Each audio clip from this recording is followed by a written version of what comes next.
Hi అండి, welcome to అనురాగాలు. ఈరోజు వీడియోలో వెరీ సింపుల్ అండ్ చాలా ఈజీగా రెడీ చేసుకునే ఈవినింగ్ స్నాక్స్ అటుకుల మిక్స్చర్ ఎలా తయారు చేసుకుందామో చూద్దాం. ముందుగా ఒక ప్యాన్ తీసుకొని ప్యాన్ వేడైన తర్వాత 3 పావుల నూనె పోసుకోండి. తర్వాత ఒక 10 నుంచి 12 ఎండుమిర్చి వేసుకొని ఫ్రై చేసుకోండి. తర్వాత మీకు టేస్ట్కి తగినట్లుగా ఎన్ని కావాలంటే అన్ని పల్లీలు వేసుకోవచ్చండి. నేను ఒక 2 గుప్పెళ్ళ పల్లీలు వేశాను. పల్లీలు కూడా ఆయిల్లో ఫ్రై చేయండి.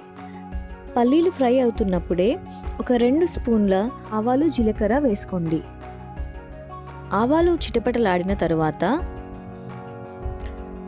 కట్ చేసుకున్న పచ్చిమిర్చి కారానికి తగినట్లుగా నేనైతే ఇక్కడ ఒక 10 వేసానండి. కారానికి తగినట్లుగా పచ్చిమిర్చి కారాన్ని బట్టి మీరు వేసుకోండి. నేనైతే 10 చిలికగా చేసిన పచ్చిమిర్చి వేశాను. పచ్చిమిర్చి పల్లీలు వేగుతున్నప్పుడే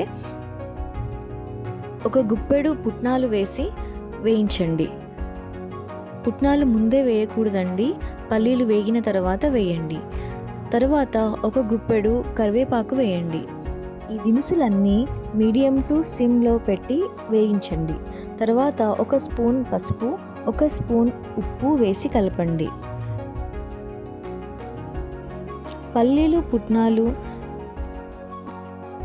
సరిగా వేగిన తర్వాత స్టవ్ కంప్లీట్ సిమ్లో ఉంచి మనం ముందుగా తీసుకున్న అటుకులని వేసుకోండి.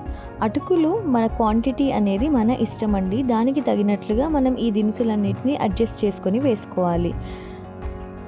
అటుకులు వేసిన తర్వాత ఇవన్నీ సరిగా కలిసే విధంగా చక్కగా కలపండి.